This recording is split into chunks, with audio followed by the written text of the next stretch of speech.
రాయలసీమ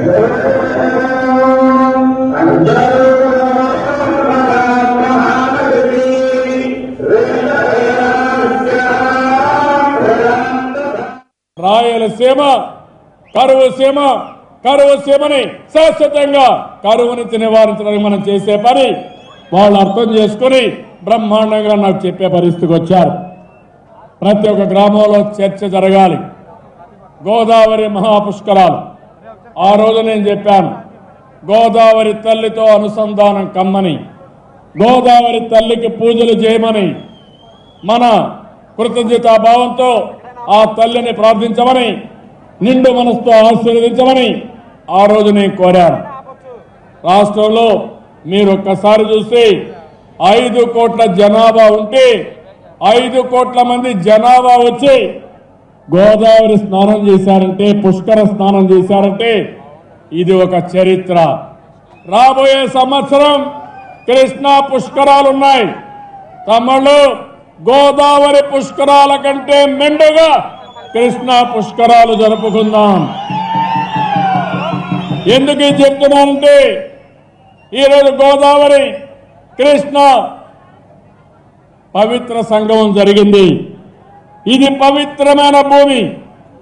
ఈ భూమి ద్వారా రాష్ట్రంలో అభివృద్ధి జరుగుతుంది.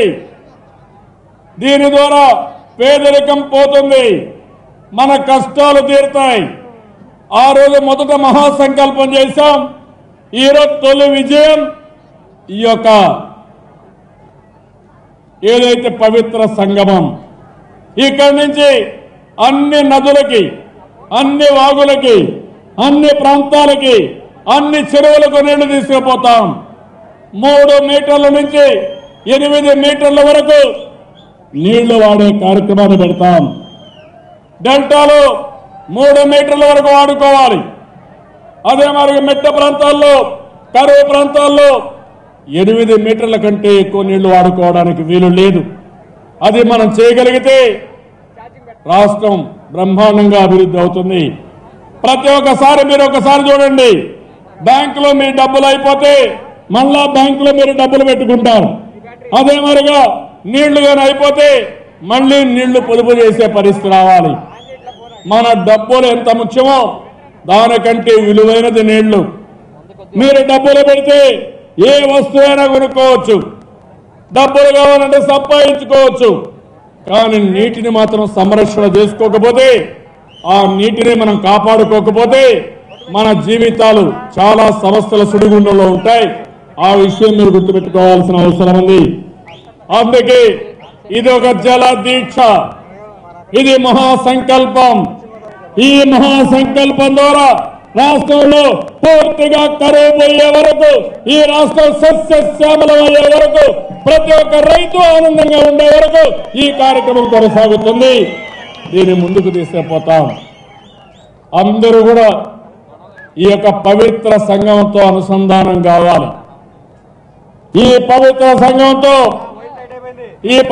సంగమంతో ప్రతి ఒక్కరు అనుసంధానం కావడమే కాకుండా మీరు మన ప్రాంతంలో ఉండే ప్రతి ఒక్కరికి చైతన్యం కూడా తేవాల్సిన అవసరం ఉంది. నదుల్ని పూజించాలి, నదులకు పూజ చేయాలి, నదులతో అనుసంధానం కావాలి, ప్రకృతితో మనం మమేకం కావాలి. అప్పుడే మన జీవితాలు ఆనందంగా ఉంటాయి. ఆ విషయం గుర్తుపెట్టుకోవాల్సిందిగా మరొక్కసారి కోరుకుంటూ, ఈరోజు నా జీవితంలో ఒక అదృష్టమైన రోజు, నా జీవితంలో మరిచిపోలేని రోజు, చరిత్రలో చిరస్థాయిగా గుర్తుపెట్టుకునే రోజు. ఆ విషయం మీరందరూ ఆలోచించాల్సిన అవసరం ఉంది. చాలా మందికి చాలా అవకాశాలు వస్తాయి. నేను 3వసారి ముఖ్యమంత్రి అయ్యాను. కానీ ఈ రోజు నా చరిత్రలో ఎప్పుడూ మర్చిపోలేను మధురమైన అనుభూతి. నాకెంతో ఆనందం. నా జన్మ చరితార్థమైందనే భావన నాకుంది. తప్పకుండా ఇలాంటి కార్యక్రమం వల్ల ఈ రాష్ట్రం బాగుపడుతుంది. రాష్ట్రమే కాదు, ప్రజలు శాశ్వతంగా గుర్తుపెట్టుకుంటారు. ఇలాంటి కార్యక్రమానికి చేసిన మీరు కూడా ఒక చరిత్రలో మిగిలిపోతారు. తమ్ముళ్ళు, ఇది అపూర్వ సంఘటన. ఈ సంఘటనలో మనమందరం భాగస్వాములు కావడం ఇది ఒక చరిత్ర అని చెప్పి మరొకసారి తెలియజేసుకుంటూ, ఇందుకు వచ్చిన మిమ్మల్ని అందరినీ పేరు పేరున మనస్ఫూర్తిగా అభినందిస్తూ మీరు గ్రామాలకు పోయిన తర్వాత ఈ యొక్క పవిత్ర సంఘం యొక్క ఉద్దేశం, దీనివల్ల వచ్చే లాభాలు ప్రతి ఒక్కరికి చెప్పాలి, చర్చ జరగాలి. తద్వారా ప్రతి ఒక్కరు కూడా ఈ కార్యక్రమంలో భాగస్వామ్యం కావాలని మరొక్కసారి కోరుకుంటూ అందరికీ నమస్కారాలు. జై హింద్, జై జన్మభూమి.